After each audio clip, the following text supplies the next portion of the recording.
4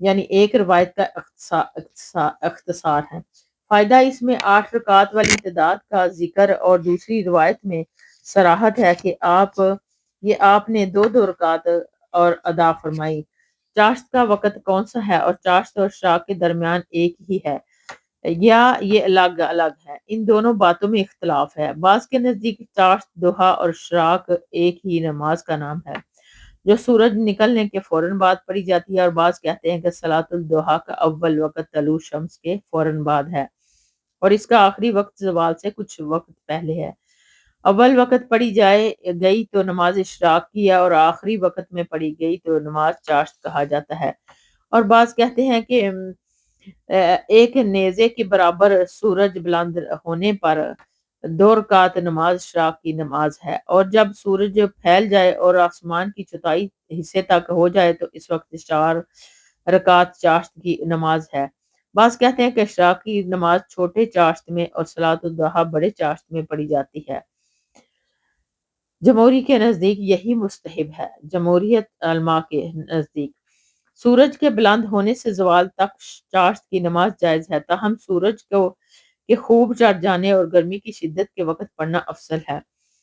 حضرت زید بن ارقم رضی اللہ تعالیٰ سے روایت ہے کہ انہوں نے کچھ لوگوں کو چاشت کی نماز پڑھتے ہوئے دیکھا تو فرمایا کہ خبردار، یقیناً یہ لوگ جانتے ہیں کہ اس کے علاوہ دوسرے وقت میں اس کا نماز کا پڑھنا افضل ہے۔ بے شک رسول اللہ صلی اللہ علیہ وسلم نے فرمایا کہ اوابین رجوع کرنے والوں کی نماز اور اس وقت ہے جب گرمی کی شدت سے اونٹوں کے بچوں کے پاؤں جلیں۔ یعنی فائدہ اس سے ان لوگوں کی تائید ہوتی ہے جو کہتے ہیں کہ چاشت کی نماز اشراق کی نماز سے مختلف ہے۔ اشراق کی نماز سورج کے ایک نیزے کے برابر بلند ہونے پر پڑھ لینی چاہیے، جبکہ چاشت کی نماز اس وقت جب سورج کی حرارت سے جانوروں کے پیروں کو تکلیف اور جلن ہو۔ عام طور پر مغرب کے بعد 6 رکعت نفل نماز کو صلاۃ الاوابین کہا جاتا ہے، جس کی بنیاد ایک ضعیف سند روایت ہے، جبکہ اس صحیح حدیث میں چاشت کی نماز کو صلاۃ الاوابین سے تعبیر کیا گیا ہے، اسی لیے صلاۃ الاوابین اصل میں یہی چاشت کی نماز ہے۔ بے شک تحیۃ المسجد کی ترغیب اور 2 نفل پڑھنے سے پہلے مسجد میں بیٹھنے کی کراہت، چاہے کسی وقت بھی دخل ہو یا نیز یہ 2 رکعت تحیۃ المسجد یا فرض نماز یا سنت راتبہ یا غیر راتبہ کی نیت سے پڑھے سب صورتوں میں کراہت سے بچ جائے۔ حضرت ابو قتادہ رضی اللہ عنہ سے روایت ہے کہ رسول اللہ صلی اللہ علیہ وسلم نے فرمایا کہ جب تم میں سے کوئی شخص مسجد میں آئے تو 2 رکعت پڑھے بغیر نہ بیٹھے، رواہ البخاری و مسلم۔ حضرت جابر رضی اللہ عنہ سے روایت ہے کہ میں نے نبی کریم صلی اللہ علیہ وسلم کی خدمت میں حاضر ہوا جبکہ آپ صلی اللہ علیہ وسلم مسجد میں تشریف فرما تھے، تو آپ صلی اللہ علیہ وآلہ وسلم نے فرمایا کہ 2 رکعتیں پڑھو، رواہ البخاری و مسلم۔ فائدہ نمبر 1، دونوں حدیثوں میں 2 رکعت پڑھنے کی تاکید ہے، یہ کم از کم تعداد ہے، ورنہ 2 رکعت کر کے جتنے نفل انسان پڑھنا چاہے پڑھ سکتا ہے۔ علاوہ ازیں امام نووی رحم اللہ کی تبویب کی روح سے آنے والا اگر فوت شدہ نماز فرض یا سنت راتبہ پڑھے گا تب بھی وہ کراہت کے حکم سے بچ جائے گا۔ نمبر 2، بعض علماء کے نزدیک مذکورہ حدیث میں امر وجوب کے لیے ان کے نزدیک تحیۃ المسجد واجب ہے، جبکہ دوسرے علماء نے اس امر کو احتساب کے لیے قرار دیا ہے، لہذا ان کے نزدیک یہ مستحب ہے۔ رسول اکرم صلی اللہ علیہ وسلم کے اہتمام سے معلوم ہوتا ہے کہ ان کو ترک نہیں کرنا چاہیے، لیکن افسوس ہے کہ آج ان 2 رکعتوں کی کوئی اہمیت نہیں دی جاتی، جو سراسر غفلت اور سنت نبوی کو درخور اطنانہ لانے کے مترادف ہے۔ وضو کے بعد 2 رکعت نماز پڑھنے کے وضو کے بعد 2 رکعت پڑھنے کے مستحب ہونے کا بیان۔ حضرت ابو ہریرہ رضی اللہ تعالیٰ سے روایت ہے کہ رسول اللہ صلی اللہ علیہ وسلم نے حضرت بلال سے فرمایا کہ اے بلال، مجھے تم اپنا وہ عمل بتاؤ جو میں نے اسلام میں سب سے پہلا زیادہ امید والا کیا ہے، اس کے لیے میں نے جنت میں اپنے آگے تمہارے جوتوں کی آواز سنی ہے۔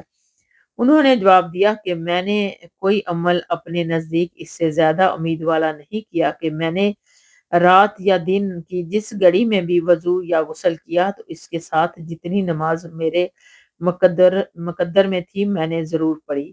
رواہ البخاری و مسلم اور والعالم۔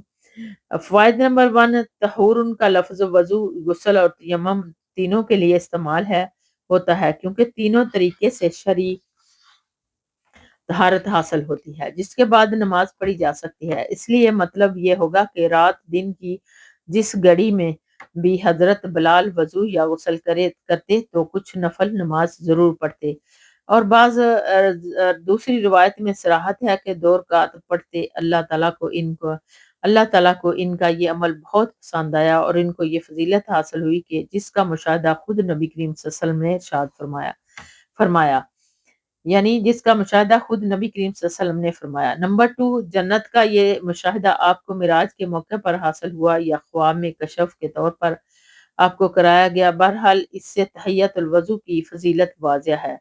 نمبر 3، بعض علماء کے نزدیک اوقات مکروہہ میں بھی تحیت الوضو اور تحیت المسجد کے نفل پڑھنے جائز ہیں کیونکہ آپ کا حکم عام ہے، جبکہ دوسرے علماء اس عموم میں ان احادیث سے تخصیص کے قائل ہیں جن میں نماز فجر اور نماز عصر کے بعد نفلی نماز پڑھنے سے منع کیا گیا۔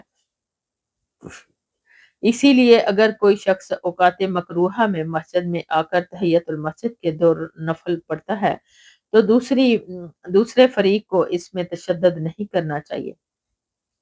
بے شک باب جمعے کے دن کی فضیلت اور نماز جمعہ کے وجوب، اس کے لیے غسل کرنے، خوشبو لگانے، جلدی جانے، جمعے کے دن دعا کرنے، ان میں نبی کریم صلی اللہ علیہ وسلم پر درود پڑھنے اور اس میں قبولیت کی گھڑی اور جمعے کے بعد کثرت سے اللہ کا ذکر کرنے کا بیان۔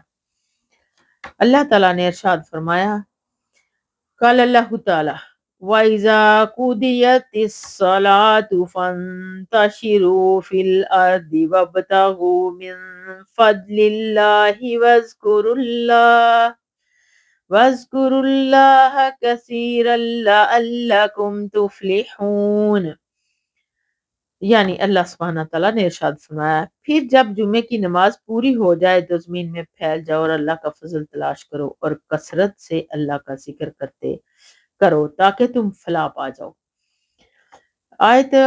فائدہ آیت میں نماز جمعہ سے فراغت کے بعد اپنی حاجات کے لیے اور تجارت کاروبار کے ذریعے سے اللہ کا فضل تلاش کرنے کے لیے زمین میں پھیل جانے کا حکم دیا گیا، جس سے معلوم ہوتا ہے کہ اسلام میں یہ حکم نہیں ہے کہ جمعے کے دن تم اپنے کاروبار یکسر بند رکھو، بلکہ جمعہ سے قبل اور اس کے بعد دنیاوی معاملات اور کاروبار میں حصہ لینے کی اجازت اور صراحت فرما کر واضح کر دیا کہ صرف نماز اور خطبے کے وقت کاروبار بند رکھو، سارا دن چھٹی کرنا ضروری نہیں۔ حضرت ابو ہریرہ رضی اللہ تعالیٰ عنہ سے روایت ہے کہ رسول اللہ صلی اللہ علیہ وسلم نے ارشاد فرمایا کہ سب سے بہتر دن جس پر سورج طلوع ہوتا ہے جمعے کا دن ہے، اس میں حضرت آدم کو پیدا کیا گیا، اسی میں وہ جنت میں داخل کیے جائیں گے اور اسی میں اس کو جنت سے نکالا گیا۔ رواہ مسلم۔ فائدہ اس میں جمعے کے دن کی فضیلت کا بیان ہے، علاوہ ازیں اس میں بڑے بڑے امور سر انجام پائے، اس سے بھی اس کی فضیلت کا پہلو نمایاں ہوتا ہے۔ حضرت ابو ہریرہ رضی اللہ تعالیٰ عنہ سے روایت ہے کہ رسول اللہ صلی اللہ علیہ وآلہ وسلم نے ارشاد فرمایا کہ جس نے وضو کیا اور اچھے طریقے سے وضو کیا، پھر جمعہ پڑھنے کے لیے آیا اور کان لگا کر خطبہ سنا اور خاموش رہا تو اس جمعے سے دوسرے جمعے تک کے درمیانی مدت اور مزید 3 دن کے گناہ معاف کر دیے جاتے ہیں، اور جس نے کنکریوں کو چھوا اور اس نے لگو کام کیا۔ رواہ مسلم۔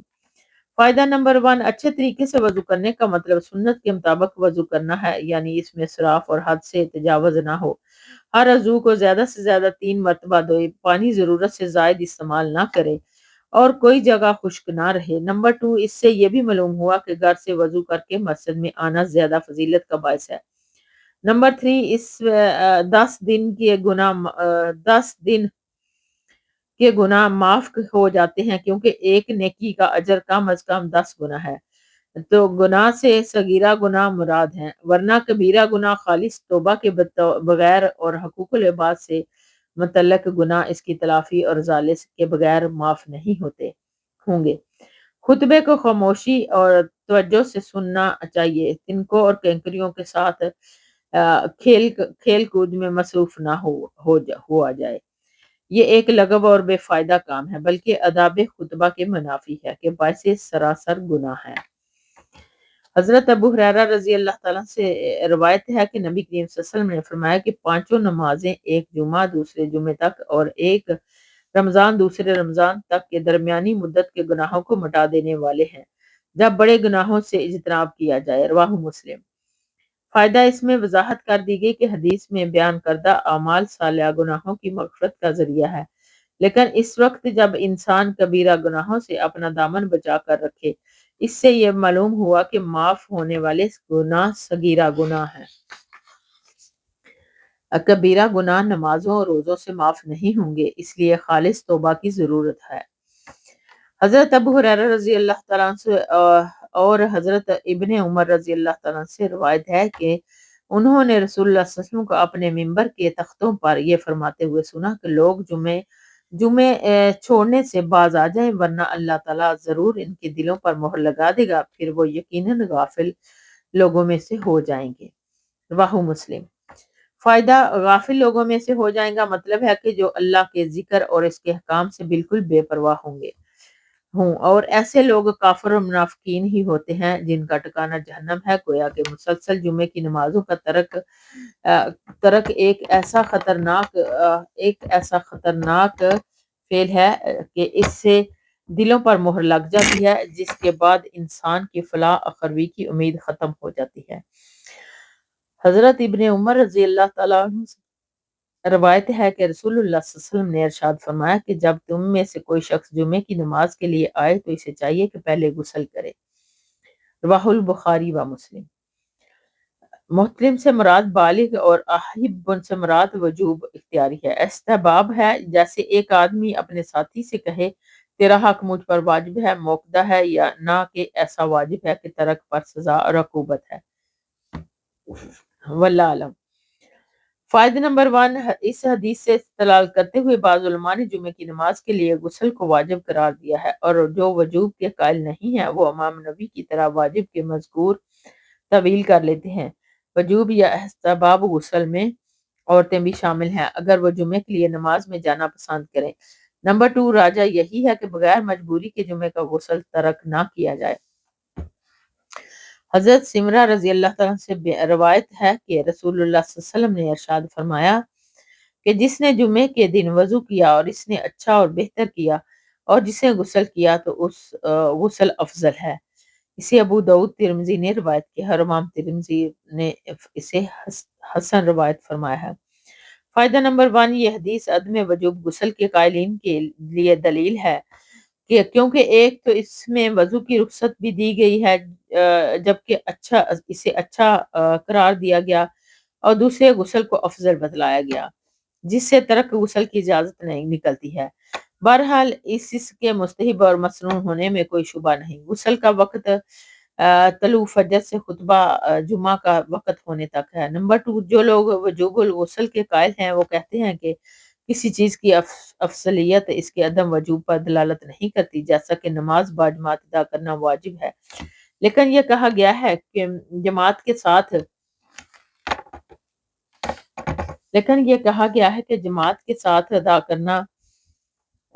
ساتھ پڑھی گئی نماز اکیلے نماز سے 25 یا 27 درجے افضل ہے۔ اس افضل کا یہ مفہوم قطعاً نہیں کہ نماز باجماعت ادا کرنا واجب نہیں۔ حضرت سلمان رضی اللہ تعالیٰ سے روایت ہے کہ رسول اللہ صلی اللہ علیہ وآلہ وسلم نے فرمایا کہ جو شخص جمعے کے دن غسل کرے، اپنی طاقت کے مطابق اور پاکیزگی حاصل کرے، تیل لگائے یا اپنے گھر میں موجود خوشبو استعمال کرے، پھر وہ گھر سے نکلے اور مسجد میں 2 آدمیوں کے درمیان گھس کر ان میں تفریق نہ کرے، پھر ان کے مقدر میں جو نماز ہے وہ پڑھے، جب امام خطبہ شروع کرے تو خاموش رہے، تو اس جمعے سے دوسرے جمعے تک کے درمیانی مدت میں ہونے والے گناہ معاف کر دیے جاتے ہیں۔ رواہ البخاری۔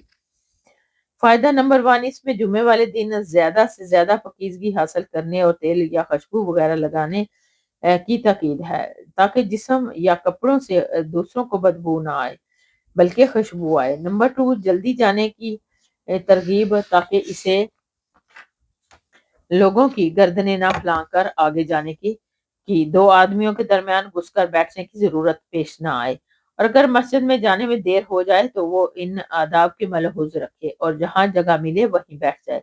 نمبر 3، مسجد میں جانے کے بعد نوافل کا اہتمام کرے۔ نمبر 4، خطبے کے دوران بالکل خاموشی اختیار رکھے اور اسے توجہ سے سنے۔ نمبر 5، اس مذکورہ آداب کے ساتھ جو جمعہ پڑھے گا وہ بیان کردہ فضیلت کا مستحق ہوگا۔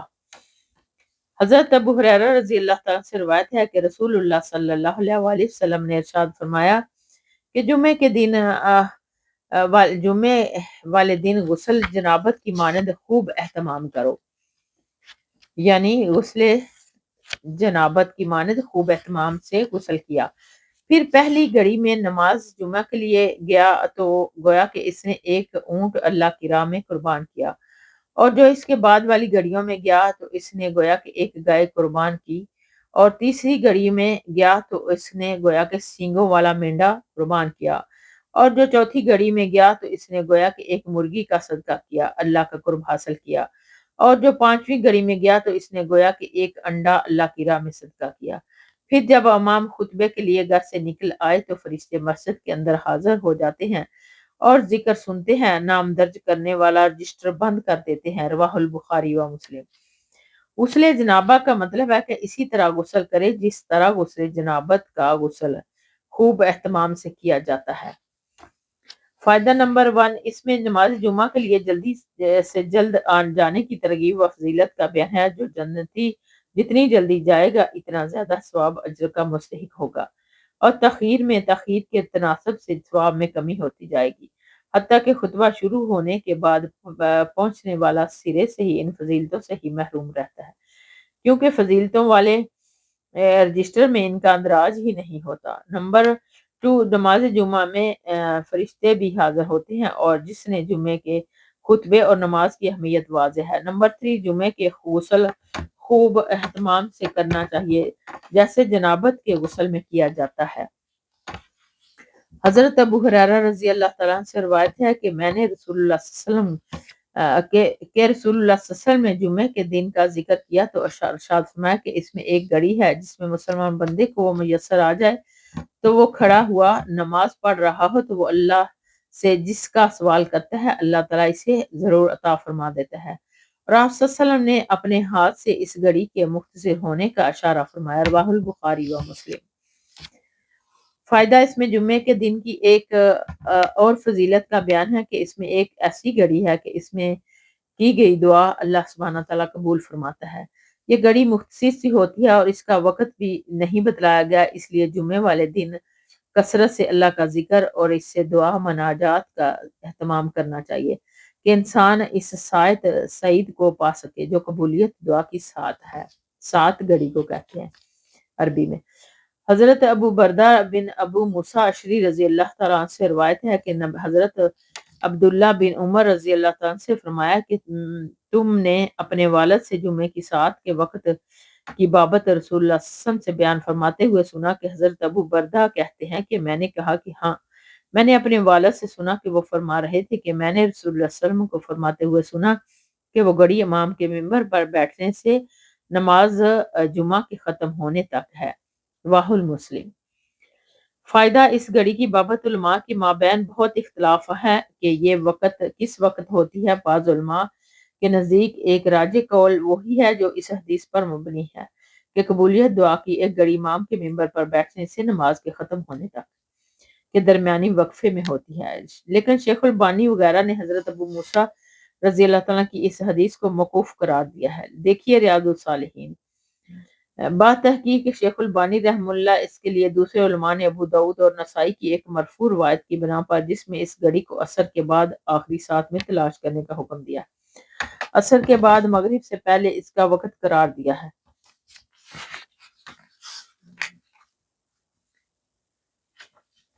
حضرت اوس بن اوس رضی اللہ تعالیٰ عنہ سے روایت ہے کہ رسول اللہ صلی اللہ علیہ وسلم نے فرمایا کہ تمہارے دنوں میں سب سے زیادہ فضیلت والے دن جمعے کا ہے، بس تم اس دن مجھ پر کثرت سے درود پڑا کرو، اس لیے کہ تمہارا درود مجھ پر پیش کیا جاتا ہے۔ اسے ابو داؤد نے صحیح سند کے ساتھ روایت کیا ہے۔ فائدہ نمبر 1، اس سے ایک بات یہ معلوم ہوتی ہے کہ زمان و مکان کی شرف سے عمل صالح میں بھی مزید فضیلت کا پہلو پیدا ہو جاتا ہے، جیسے ہی اس حدیث میں جمعے کے دن زیادہ درود پڑھنے کا حکم ہے۔ نمبر 2، اس دن درود نبی کریم صلی اللہ علیہ وسلم کی خدمت میں پیش کیا جاتا ہے، جس سے یہ معلوم ہوا کہ براہ راست آپ کسی کا درود نہیں سنتے، قریب سے نہ بعید سے۔ قریب سے سننے کی ایک روایت مشہور ہے، لیکن وہ صحیح نہیں ہے، اس لیے صحیح بات یہی ہے کہ آپ خود کسی کا درود نہیں سنتے، فرشتے ہی آپ تک درود پہنچاتے ہیں۔ نمبر 3، درود کے بہترین الفاظ وہی ہیں جو درود ابراہیم کے ہیں، کیونکہ یہ نبی کریم صلی اللہ علیہ وسلم کا صحابہ رضی اللہ تعالیٰ عنہم کو بتلانے اور بتلایا ہوا درود ہے۔ کسی ظاہری نعمت کے حاصل ہونے یا کسی ظاہری مصیبت کے ٹلنے کے وقت کا سجدہ شکر کے مستحب ہونے کا بیان۔ حضرت سعد بن ابی وقاص رضی اللہ تعالیٰ عنہ بیان فرماتے ہیں کہ ہم رسول اللہ صلی اللہ علیہ وسلم کے ساتھ مکے سے مدینے جانے کی نیت سے نکلے، بس جب ہم ازورا جگہ کے قریب پہنچے تو آپ اپنی سواری سے نیچے اترے اور دونوں ہاتھ اٹھا کر کچھ دیر اللہ سے دعا مانگی، پھر آپ سجدے میں گر گئے اور کافی دیر تک سجدے میں رہے، پھر کھڑے ہوئے اور اپنے ہاتھ اٹھا کر کچھ دیر دعا فرمائی، پھر سجدے میں گر گئے۔ اسی طرح آپ نے 3 مرتبہ کیا اور فرمایا کہ میں نے اپنے رب سے سوال کیا اور اپنی امت کے لیے شفاعت کی تو اللہ تعالیٰ نے مجھے میری امت کا 1/2 حصہ عطا فرمایا۔ چنانچہ میں شکر کے طور پر اپنے رب کے سامنے سجدہ ریز ہو گیا، پھر میں اپنا سر اٹھایا اور اپنے رب سے اپنی امت کے لیے سوال کیا تو میرے رب نے مجھے میری امت کا 1/2 عطا فرمایا۔ میں پھر شکر کے طور پر اپنے رب کے لیے سجدے میں گر پڑا، پھر میں نے اپنا سر اٹھایا تو اپنے رب سے اپنی امت کے لیے سوال کیا تو اللہ سبحانہ تعالیٰ نے مجھے آخری 1/2 بھی عطا فرما دیا، پس میں اپنے رب کے لیے سجدہ ریز ہو گیا، سے ابو داؤد نے روایت کیا ہے۔ فائدہ نمبر 1 کہ اپنی امت کے لیے سوال اور اس کی شفاعت کرنے کا مطلب اس کے لیے مغفرت اور اسے جنت میں داخل ہونے کی دعا کرنے کی دعا ہے۔ نمبر 2، اس حدیث سے کا مطلب یہ بیان کیا گیا ہے کہ امت محمدیہ کے تمام افراد جنہوں نے شرک کا ارتکاب نہیں کیا ہوگا بالآخر جنت میں چلے جائیں گے، جہنم میں ہمیشہ کے لیے نہیں رہیں گے، کیوں کوئی اپنے کبیرہ گناہوں کی سزا بھگت کر، کوئی شفاعت کے ذریعے سے اور کوئی اللہ کے فضل خاص سے۔ یہ مفہوم بلا شبہ اپنی جگہ صحیح ہے جو دوسری حدیث سے ثابت ہے اور اہل سنت کا یہی عقیدہ ہے، لیکن زیر بحث حدیث سندن صحیح نہیں ہے بے شک، تاہم سجدہ شکر جس کے ثبات کے لیے امام نووی نے یہ حدیث یہاں نقل کی ہے دوسری حدیث سے ثابت ہے، اس لیے خوشی کے موقع پر یا کسی مصیبت کے ٹلنے پر بطور شکر الہی سجدہ ریز ہونا جائز اور صحیح ہے۔ حضرت کعب بن مالک رضی اللہ تعالیٰ عنہ کا واقعہ صحیح بخاری میں موجود ہے کہ جب ان کی توبہ قبول ہوئی تو اسے سن کر وہ بارگاہ الہی میں سجدہ ریز ہو گئے۔ بے شک رات کے قیام کا بیان، رات کے قیام کی فضیلت کا بیان۔ قال اللہ تعالی وَمِنَ اللَّيْلِ فَتَهَجَّدْ بِهِ نَافِلَةً لَكَ عَسَىٰ أَن يَبْعَثَكَ رَبُّكَ مَقَامًا مَحْمُودًا وقال اللہ تعالی تَتَجَافَى جُنُوبُهُمْ عَنِ الْمَضَاجِعِ وقال اللہ تعالی قُلْ كَانُوا قَلِيلًا مِنَ اللَّيْلِ مَا يَهْجَعُونَ۔ اللہ سبحانہ تعالیٰ نے ارشاد فرمایا رات کے کچھ حصے میں نماز تہجد ادا کرو، یہ تیرے لیے ایک زائد ہے، امید ہے کہ آپ کا رب آپ کو قیامت کے دن مقام محمود پر کھڑا کرے گا۔ نیز اللہ سبحانہ تعالیٰ نے ارشاد فرمایا اہل ایمان کے پہلو ان کے بستروں سے دور رہتے ہیں، اور فرمایا وہ اہل ایمان و تقوی دنیا میں رات کو کم ہی سویا کرتے ہیں۔ فائدہ آیت نافلۃ اللہ کا ایک مفہوم یہ بیان کیا گیا کہ اے پیغمبر یہ تہجد کی نماز تجھ پر ایک زائد فرض ہے، جبکہ دیگر افراد امت پر یہ فرض نہیں، اور دوسرا مفہوم یہ ہے کہ یہ تیرے ثواب اور رفع درجات میں زیادتی کا باعث ہے۔ دوسری آیات میں شب بیداری یعنی قیام اللیل کو اہل ایمان و تقوی کی خاص صفت اور ان کا معمول بتلایا گیا، جس سے نماز تہجد یعنی قیام اللیل کی اہمیت و فضیلت بھی ثابت ہوتی ہے، اور اس کی ترغیب و تاکید بھی ان اب احادیث ملاحظہ ہوں۔ حضرت عائشہ رضی اللہ تعالیٰ عنہ بیان فرماتی ہیں کہ نبی کریم صلی اللہ علیہ وسلم رات کو اتنا قیام فرماتے، اتنا کہ آپ صلی اللہ علیہ وسلم کے پیر مبارک پھٹ جاتے۔ ایک دن آپ صلی اللہ علیہ وسلم سے کہا گیا کہ آپ اللہ کے رسول، آپ کیوں اتنی مشقت برداشت فرماتے ہیں جبکہ آپ کے اگلے پچھلے گناہ بخش دیے گئے ہیں؟ آپ صلی اللہ علیہ وسلم نے ارشاد فرمایا کہ کیا میں اللہ کا شکر گزار بندہ نہ بنوں؟ رواہ البخاری و مسلم۔ حضرت مغیہ بن شعبہ سے بھی بخاری و مسلم میں اسی طرح روایت ہے۔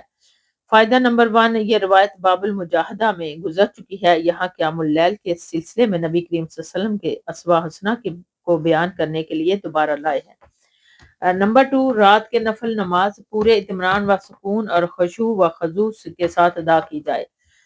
جس شخص پر اللہ کے جتنے انعامات زیادہ ہوں گے، اسی حساب سے زیادہ اللہ کی عبادت بھی کرنی چاہیے۔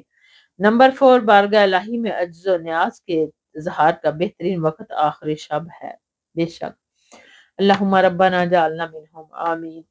حضرت علی رضی اللہ تعالیٰ عنہ سے روایت ہے کہ نبی کریم صلی اللہ علیہ وآلہ وسلم ان کے اور فاطمہ رضی اللہ تعالیٰ عنہ کے پاس رات کو تشریف لائے تو فرمایا کہ کیا تم تہجد کی نماز نہیں پڑھتے؟ رواہ البخاری و مسلم۔ فائدہ اس میں امر کی ترغیب ہے کہ دوسرے لوگوں کو بھی شب بیداری اور سحری خیزی کی تاکید کی جائے تاکہ وہ بھی مزید فضیلت حاصل کر سکیں۔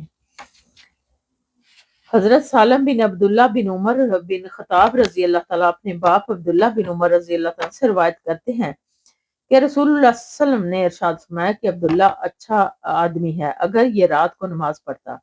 حضرت سالم کہتے ہیں کہ اس کے بعد میرے والد عبداللہ رات کو بہت کم سوتے تھے، رواہ البخاری و مسلم۔ فوائد نمبر 1، اس میں حضرت عبداللہ بن عمر رضی اللہ تعالیٰ کی فضیلت و منقبت کے علاوہ قیام اللیل کی بھی فضیلت بیان ہے۔ نمبر 2، ایسے شخص کی مدح تعریف اس کی روبرو کرنی جائز ہے جس کی بابت یہ اندازہ ہو کہ وہ اس سے غرور عجائب نفس میں مبتلا نہیں ہوگا۔ نمبر 3، اپنے اور دوسرے کے لیے خیر کی تمنا اور آرزو کرنے کی ترغیب ہے، بے شک۔ حضرت عبداللہ بن عمر بن عاص رضی اللہ تعالیٰ سے روایت ہے کہ رسول اللہ صلی اللہ علیہ وسلم نے ارشاد فرمایا کہ اے عبداللہ، تو فلاں شخص کی طرح نہ ہونا، وہ رات کو قیام کرتا تھا پھر اس نے رات کو عبادت کے لیے اٹھنا چھوڑ دیا، رواہ البخاری و مسلم۔ فائدہ اس میں بھی قیام اللیل کی فضیلت و ترغیب ہے، علاوہ ازیں اعمال صالح پر مداومت کرنے اور نیکی کرنے والوں کی اقتداء کرنے اور ان میں کوتاہی کرنے والوں کا رویہ اختیار نہ کرنے کی تلقین و تاکید ہے۔ حضرت عبداللہ بن مسعود رضی اللہ تعالیٰ سے روایت ہے کہ نبی کریم صلی اللہ علیہ وآلہ وسلم کے پاس ایک آدمی کا ذکر کیا گیا کہ وہ رات کو صبح ہونے تک سو رہا ہے۔ آپ صلی اللہ علیہ وسلم نے فرمایا یہ وہ آدمی ہے جس کے کانوں میں، یا فرمایا کہ کان میں شیطان نے پیشاب کر دیا ہے، رواہ البخاری و مسلم۔ فائدہ نمبر 1، پیشاب کرنا حقیقتاً بھی ہو سکتا ہے گویا کہ ہمیں ادراک نہ ہو، کیونکہ عدم استعداد کی صورت میں شیطان انسان کے کھانے پینے اور دیگر اعمال میں شریک ہو جاتا ہے، جیسا کہ حدیث میں بیان ہوا ہے کہ اس لیے اس کا پیشاب کرنا بھی ممکن ہے۔ نمبر 2، بعض کے نزدیک یہ کنایا ہے کہ اس بات سے کہ جو شخص سویا رہتا ہے رات کو اٹھ کر نماز نہیں پڑھتا، اس کے لیے شیطان اس کے لیے اللہ کی یاد میں رکاوٹ بن جاتا ہے، یا اس کا مطلب یہ ہے کہ شیطان اس کی تحقیر اور اہانت کرتا ہے۔ نمبر 3، بہرحال اس سے یہ بھی معلوم ہوا کہ قیام اللیل کا ترک ناپسندیدہ ہے، اس سے شیطان کو اپنی کارستانی کا موقع ملتا ہے اور انسان کو اللہ کی یاد سے اور اس کی اطاعت و عبادت سے روکنے میں کامیاب ہو جاتا ہے، بے شک۔ حضرت ابو ہریرہ رضی اللہ تعالیٰ عنہ سے روایت ہے کہ رسول اللہ صلی اللہ علیہ وسلم نے فرمایا کہ شیطان تم میں سے ہر ایک کی گدی پر جب وہ سوتا ہے تو 3 گرے لگا دیتا ہے، ہر گروہ پر وہ منتر پڑتا ہے، یعنی افسوں پھونکتا ہے، تیرے لیے رات بہت لمبی ہے پس خوب سو۔ اگر وہ بیدار ہو کر اللہ کا ذکر کرتا ہے تو ایک گرہ کھل جاتی ہے، پھر اگر وضو بھی کر لے تو ایک گرہ اور کھل جاتی ہے، پھر اگر اس نے نماز بھی پڑھی تو تمام گرہیں کھل جاتی ہیں، اور وہ صبح اس حال میں کرتا ہے کہ وہ حشاش بشاش اور پاکیزہ نفس ہے، ورنہ اس کی صبح اس حال میں ہوتی ہے کہ وہ خبیث نفس اور سست ہوتا ہے۔ رواہ البخاری و مسلم۔ فاقی اور راسی سے مراد سر کا پچھلا حصہ گدی ہے۔ نمبر 2، فائد نمبر 1، یہ گرہ لگانا بھی حقیقتاً ہے، یہ ایسے ہی ہے جیسے جادوگر اپنا عمل سحر کرتا ہے۔ شیطان اپنے اس عمل سے رات کو اللہ کی عبادت کے لیے اٹھنے سے روکنے کی کوشش کرتا ہے۔ نمبر 2، بہرحال شیطان انسان کو اللہ کی عبادت سے روکنے کے لیے اپنا جتن کرتا ہے۔ جو شخص رات کو اٹھ کر اللہ کی عبادت کرتا ہے وہ شیطان کی چال کو ناکام بنا دیتا ہے۔ بصورت دیگر شیطان انسان کو اپنے دام میں پھنسا لیتا ہے۔ اللہم محفوظنا منہم۔ حضرت عبداللہ بن سلام رضی اللہ تعالیٰ سے روایت ہے کہ نبی کریم صلی اللہ علیہ وسلم نے ارشاد فرمایا کہ اے لوگو، سلام کو پھیلاؤ، کھانا کھلاؤ اور رات کو نماز پڑھو جبکہ لوگ سوئے ہوئے ہوں، اس طرح تم جنت میں سلامتی کے ساتھ داخل ہو جاؤ۔ اسے ترمذی نے روایت کیا ہے۔ حدیث کیا ہے؟ حدیث تھوڑا سا کوشش کرتے ہیں پڑھ لیں۔ ایھا الناس افشوا السلام واطعموا الطعام وصلوا باللیل والناس نیام تدخلوا الجنة بالسلام۔ رواہ ترمذی۔ فائدہ نمبر 1، اس میں ان لوگوں کے لیے بشارت ہے جو ذوق و شوق سے مذکورہ کام کرتے ہیں۔ نمبر 2، جنت میں سلامتی کے ساتھ داخل ہونے کا مطلب ہے کہ جہنم کی سزا بھگتنے کے بغیر ایسے ہی لوگوں کو اللہ تعالیٰ اپنے فضل و کرم سے جنت میں داخل فرمائے گا۔ واللہ اعلم۔ حضرت ابو ہریرہ رضی اللہ تعالیٰ سے روایت ہے کہ رسول اللہ صلی اللہ علیہ وسلم نے فرمایا کہ رمضان کے بعد سب سے زیادہ فضیلت والے روزے اللہ کے مہینے محرم کے روزے ہیں، اور فرض نماز کے بعد سب سے زیادہ فضیلت والی نماز رات کی نماز ہے۔ رواہ مسلم۔ فائدہ نمبر 1، محرم کے مہینے کی اضافت اللہ کی طرف سے کی گئی ہے، جس سے اس ماہ محرم کا شرف و امتیاز واضح ہے۔ اس میں نفلی روزوں میں سب سے افضل روزے اور نفلی نمازوں میں سب سے افضل نماز کا بیان ہے۔ حضرت ابن عمر رضی اللہ عنہ سے روایت ہے کہ نبی کریم صلی اللہ علیہ وآلہ وسلم نے ارشاد فرمایا کہ رات کی نماز 2 رکعت ہے، چنانچہ جب تجھے صبح صادق کا اندیشہ ہو تو ایک رات کے ساتھ وتر طاق بنا لے، ایک رکعت وتر پڑھ لے۔ رواہ البخاری و مسلم۔ حضرت ابن عمر رضی اللہ عنہ سے روایت ہے کہ نبی کریم صلی اللہ علیہ وسلم رات کو 2 رکعت ادا فرماتے اور ایک وتر پڑھتے۔ رواہ البخاری و مسلم۔ یعنی فائدہ نمبر 1، ان دونوں روایتوں سے معلوم ہوا کہ رات کو نفلی نماز 2 رکعت کر کے ادا کی جائے اور آخر میں ایک وتر پڑھ لیا جائے۔ نمبر 2، اس سے ایک وتر کا جواز ہی نہیں، اس کی فضیلت ثابت ہوتی ہے 3 وتر بھی۔ 3 وتر اگر پڑھنے ہوں تو افضل طریقہ یہ ہے کہ 2 رکعت پر سلام پھیر دیا جائے اور ایک وتر بطور وتر پڑھی جائے، کیونکہ یہ نبی صلی اللہ علیہ وسلم سے ثابت ہے۔ حضرت انس رضی اللہ تعالیٰ سے روایت ہے کہ رسول اللہ صلی اللہ علیہ وسلم کسی مہینے میں تو اسی طرح روزہ رکھنا چھوڑ دیتے کہ ہم گمان کرتے کہ اس مہینے میں آپ روزہ رکھیں گے ہی نہیں، اور کبھی ایسے روزہ رکھتے کہ ہم گمان کرتے کہ آپ صلی اللہ علیہ وسلم اس مہینے میں کوئی روزہ چھوڑیں گے ہی نہیں، اور اسی طرح آپ کا حال یہ تھا کہ اگر تم چاہتے کہ آپ صلی اللہ علیہ وسلم کو رات کے وقت نماز پڑھتے ہوئے دیکھیں تو تم پڑھتے ہوئے دیکھ لیتے، اور اگر تم چاہتے کہ آپ صلی اللہ علیہ وسلم کو سویا ہوا دیکھیں تو وہ سویا ہوا دیکھ لیتے۔ رواہ البخاری۔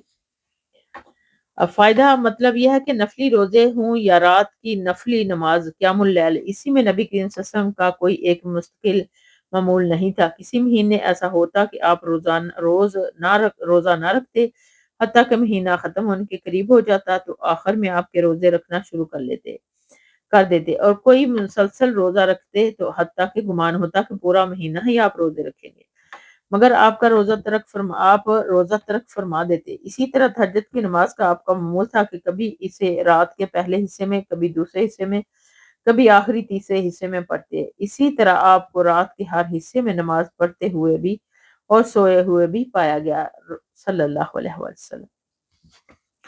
حضرت عائشہ رضی اللہ تعالیٰ سے روایت ہے کہ رسول اللہ صلی اللہ علیہ وسلم 11 رکعت پڑھا کرتے تھے۔ اسی طرح اس سے حضرت عائشہ کی مراد رات کی نماز ہے۔ اپنا سر اٹھانے سے پہلے اتنا لمبا سجدہ کرتے کہ جتنی دیر میں تم سے ایک آدمی 50 آیتیں پڑھ لے، اور فجر کی نماز سے پہلے 2 رکعت پڑھتے، پھر اپنی دائیں کروٹ لیٹ جاتے یہاں تک کہ آپ کے پاس نماز کی منادہ کرنے والا آتا۔ رواہ البخاری۔ فائدہ اس میں فجر کی 2 سنتیں پڑھنے کے بعد نبی کریم صلی اللہ علیہ وسلم کی دائیں کروٹ پر لیٹنے کے علاوہ نماز تہجد میں لمبے سجدے کرنے کا بھی بیان ہے، کیونکہ اس حالت میں انسان اللہ کے قریب ہوتا ہے، اور نیز اس حالت میں غایت خشوع کا بھی اظہار ہے جو اللہ کو بہت پسند ہے۔ علاوہ ازیں سجدے میں دعا قبولیت کا امکان بھی ہے۔ حضرت عائشہ رضی اللہ تعالیٰ سے روایت ہے کہ نبی کریم صلی اللہ علیہ وسلم رمضان اور غیر رمضان میں تہجد 11 رکعات سے زیادہ نہیں پڑھا کرتے تھے۔ پہلے 4 رکعت پڑھتے، پس نہ پوچھو کہ وہ کتنی حسین اور کتنی لمبی ہوتی تھی۔ پھر 4 رکعت پڑھتے، پس ان کے حسن اور لمبائی کے بارے میں مت پوچھو۔ پھر 3 رکعت وتر پڑھتے۔ میں نے کہا، اے اللہ کے رسول صلی اللہ علیہ وسلم، کیا وتر پڑھنے سے پہلے آپ سوتے ہیں؟ آپ صلی اللہ علیہ وسلم نے فرمایا کہ اے عائشہ، تحقیق میری آنکھیں سوتی ہیں، میرا دل نہیں سوتا۔ رواہ البخاری و مسلم۔ فائدہ نمبر 1، دل نہیں سوتا کا مطلب ہے کہ دل بیدار رہتا ہے، اس لیے آپ کا وضو بھی نہیں ٹوٹتا تھا، اور یہ نبی کریم صلی اللہ علیہ وسلم کے خصائص میں سے ہے۔ نمبر 2، اس حدیث سے نماز کو اس کے آداب اور شرائط کے مطابق خشوع اور خضوع کے ساتھ ادا کرنے کی تاکید ہے، کیونکہ نبی کریم صلی اللہ علیہ وسلم کا اسوہ حسنہ یہی ہے کہ سنت کے مطابق اطمینان و سکون کے ساتھ نماز پڑھنا ہی نماز کا حسن ہے۔ نمبر 3، جس شخص کو اپنی بابت آخر شب میں اٹھنے کا یقین ہو تو اسے چاہیے کہ نماز وتر عشاء کے ساتھ نہ پڑھے بلکہ تہجد کے آخر میں پڑھے، بصورت دیگر عشاء کی نماز کے ساتھ ہی پڑھ لے، یعنی اگر نہیں اٹھ سکتا تو۔ حضرت عائشہ رضی اللہ تعالیٰ سے روایت ہے حضرت عائشہ رضی اللہ تعالیٰ عنہا سے روایت ہے کہ نبی کریم صلی اللہ علیہ وسلم رات کے پہلے حصے میں سو جاتے اور رات کے آخری حصے میں اٹھتے اور نماز پڑھتے۔ رواہ البخاری و مسلم۔ فائدہ اس میں نبی کریم صلی اللہ علیہ وآلہ وسلم کی اکثریت معمولی کا بیان ہے، اور یہی آخری شب تہجد کا سب سے بہتر وقت ہے، تاہم آپ نے رات کی ابتدائی اور درمیانی حصے میں بھی قیام کیا، جیسا کہ پہلے روایت سے گزر چکی ہے۔ حضرت ابن مسعود رضی اللہ تعالیٰ عنہ بیان کر فرماتے ہیں کہ میں نے ایک رات نبی کریم صلی اللہ علیہ وسلم کے ساتھ نماز پڑھی، آپ صلی اللہ علیہ وسلم برابر کھڑے رہے یہاں تک کہ میں نے ایک برے کام کا ارادہ کیا۔ ان سے پوچھا کہ آپ نے کس چیز کا ارادہ کیا تھا؟ انہوں نے جواب دیا کہ میں نے یہ ارادہ کیا کہ میں بیٹھ جاؤں اور آپ کو چھوڑ دوں۔ رواہ البخاری و مسلم۔ فائدہ نمبر 1، اس سے معلوم ہوا کہ رات کا قیام خوب لمبا ہو، یعنی کہ رات رکوع، قوما، سجدہ، ہر رکن طویل اور نہایت اطمینان اور سکون کے ساتھ ہو۔ نمبر 2، نفلی نماز باجماعت جائز ہے۔ نفلی نماز باجماعت جائز ہے۔ نمبر 3، زیادہ طوالت کی صورت میں بعض علماء کے نزدیک مقتدی کا امام کی اقتداء سے الگ ہو جانا جائز ہے، لیکن حضرت ابن مسعود رضی اللہ تعالیٰ عنہ نے اسے برے کام سے تعبیر کیا ہے، اس لیے اس کا جواز محل نظر ہے۔ تاہم احادیث میں ائمہ حضرات کو مقتدیوں کا خیال رکھنے کی تاکید کی گئی ہے، جس سے اس کا جواز نکل سکتا ہے، واللہ اعلم۔ حضرت حذیفہ رضی اللہ تعالیٰ سے روایت ہے کہ میں نے ایک رات نبی کریم صلی اللہ علیہ وسلم کے ساتھ نماز پڑھی تو آپ صلی اللہ علیہ وسلم نے سورۃ بقرہ پڑھنی شروع کر دی۔ میں نے دل میں کہا کہ 100 آیتیں آپ رکوع فرمائیں گے، لیکن آپ نے تلاوت جاری رکھی۔ میں نے خیال کیا کہ آپ یہ سورت پوری رکعت میں نماز کی 2 رکعتوں میں ختم کریں گے، لیکن آپ نے تلاوت جاری رکھی۔ پھر میں نے خیال کیا کہ آپ اس کے ساتھ سورت ختم کر کے رکوع کریں گے، لیکن آپ نے سورۃ نساء پڑھنی شروع کر دی اور وہ ساری پڑھ لی۔ پھر آپ نے سورۃ آل عمران کی تلاوت شروع فرما دی اور وہ بھی ساری پڑھ لی۔ آپ ٹھہر ٹھہر کر تلاوت فرماتے۔ جب آپ ایسی آیت کے پاس گزرتے جس میں تسبیح کا ذکر ہوتا تو آپ اللہ کی تسبیح کرتے، اور جب کسی سوال والی آیت کے پاس سے گزرتے تو اللہ سے سوال کرتے، اور جب کسی پناہ مانگنے والی آیت سے گزرتے تو پناہ طلب فرماتے۔ پھر آپ نے رکوع کیا اور پڑھتے رہے سبحان ربی العظیم۔ آپ کا رکوع بھی آپ کے قیام کے برابر تھا۔ پھر آپ نے رکوع سے سر اٹھایا اور فرمایا سمی اللہ لمن حمیدہ ربنا لک الحمد، پھر آپ دیر تک کھڑے رہے، تقریباً اتنا جتنا آپ نے رکوع فرمایا تھا، پھر آپ نے سجدہ کیا اور اس میں فرمایا سبحان ربی الاعلی، اور آپ کا سجدہ بھی آپ کے قیام کے برابر تھا۔ رواہ مسلم۔ فائدہ نمبر 1، یہ روایت اس سے قبل باب المجاہدہ رقم 102 میں گزر گئی ہے۔ نمبر 2، اس میں یصلی بہا فی رکعتین کا مطلب امام نبی نے شرح صحیح مسلم میں یہ بیان فرمایا ہے کہ میں نے گمان کیا کہ اس صورت کے ساتھ آپ سلام پھیریں گے اور اسے 2 رکعتوں میں ختم فرمائیں گے، یعنی رکعت سے مراد پوری نماز 2 رکعتیں ہیں۔ یہ تعویل اس لیے ضروری ہے کہ اس کے بغیر اگلے جملے یرقا بہا کا مفہوم صحیح نہیں رہتا، چنانچہ ہم نے اپنے ترجمے میں اسی مفہوم کو سامنے رکھا۔ بہرحال اس میں بھی لمبے قیام کا استحباب نفل نماز میں جماعت کا اور تلاوت میں صورتوں کی تقدیم و تخیر کا جواز ثابت ہوتا ہے، جس کے بعض لوگ قائل نہیں۔ حضرت جابر رضی اللہ عنہ سے روایت ہے کہ رسول اللہ صلی اللہ علیہ وسلم سے سوال کیا گیا کہ کون سی نماز افضل ہے، آپ صلی اللہ علیہ وسلم نے فرمایا کہ لمبے قیام والی نماز۔ مسلم۔ قنوت سے مراد قیام ہے۔ فائدہ معلوم ہوا کہ نماز کے تمام ارکان رکوع سجدہ وغیرہ میں قیام لمبا کرنا سب سے بہتر ہے، کیونکہ قیام جتنا لمبا ہوگا قرآن اتنا ہی زیادہ پڑھا جائے گا، اور قرآن چونکہ افضل ذکر ہے اس لیے طول قیام بھی افضل ہے۔ حضرت عبداللہ بن عمر بن عاص رضی اللہ عنہ سے روایت ہے کہ رسول اللہ صلی اللہ علیہ وسلم نے ارشاد فرمایا کہ اللہ کو سب سے زیادہ محبوب نماز حضرت داؤد علیہ السلام کی نماز ہے، اور اللہ کو سب سے زیادہ محبوب روزہ حضرت داؤد علیہ السلام کا روزہ ہے۔ وہ آدھی رات سوتے تھے اور اس کے تیسرے حصے میں عبادت کے لیے اٹھ جاتے اور اس کے چھٹے حصے میں پھر سو جاتے، اور ایک دن روزہ رکھتے اور ایک دن چھوڑ دیتے، روزہ نہ رکھتے۔ رواہ البخاری۔ فائدہ نمبر 1، اس سے معلوم ہوا کہ اس سے چونکہ آپ پر سختی کرنے سے روکا گیا حتیٰ کہ عبادت میں بھی افراط و تلق سے منع کیا گیا، اس لیے ساری رات جاگ کر عبادت کرنا یا ہمیشہ روزہ رکھنا بھی اسلام میں ممنوع اور ناپسندیدہ ہے۔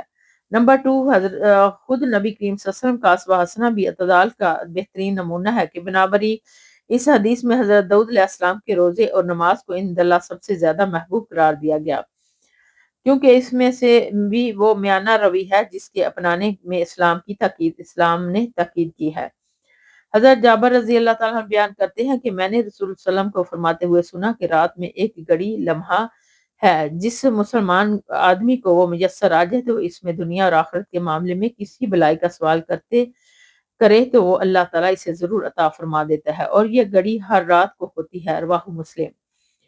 فائدہ نمبر 1، یہ گھڑی بھی جمعے کی گھڑی کی طرح اگرچہ غیر متعین ہے، تاہم بھی بالعموم رات کی آخری گھڑیوں میں ہوتی ہے، کیونکہ عبادت کا افضل وقت وہی ہے۔ اس کے ابہام میں بھی لیلۃ القدر کی طرح حکمت یہی ہے کہ انسان زیادہ سے زیادہ وقت اللہ کی عبادت، اسی کے ذکر اور اس سے دعا مناجات میں گزارے۔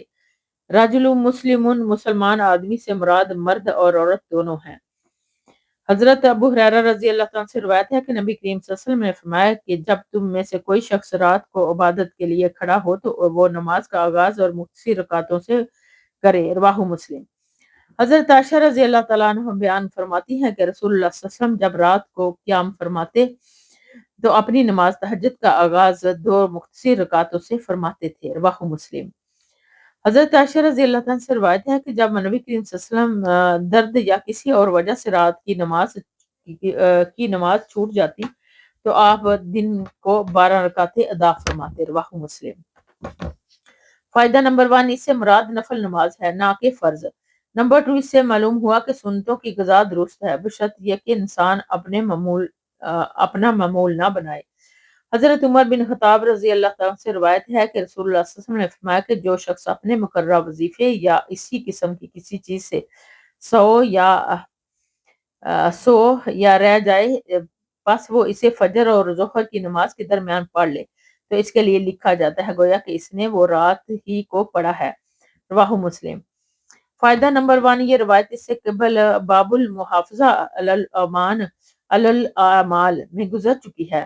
نمبر 2، حسبہ کے لغوی معنی ہے حصہ اور باری، یہاں اس سے وظیفہ مراد ہے جو انسان اپنے طور پر مقرر کر لیتا ہے، مثلا میں رات کو تہجد کی 8 رکعت پڑھوں گا اور ہر روز ایک پارہ قرآن مجید کا پڑھوں گا، یا اتنی اتنی بار اللہ کا فلاں فلاں ذکر کروں گا، وَعَلَى هَذَا الْقِيَاسِ، پھر وہ اپنے عزم کے مطابق امکانی حد تک عمل کرنے کی کوشش کرے، لیکن اگر کسی وقت اس پر نیند کا غلبہ ہو جائے اور اپنا وظیفہ پورا نہ کر سکے تو بعد میں وظیفہ پورا کر لے، اللہ کے ہاں اسی طرح لکھا جائے گا گویا کہ اس نے اپنے وقت ہی پر پورا کیا ہے۔ نمبر 3، اس سے نفلی اعمال خیر و قضا کا احتساب معلوم ہوتا ہے۔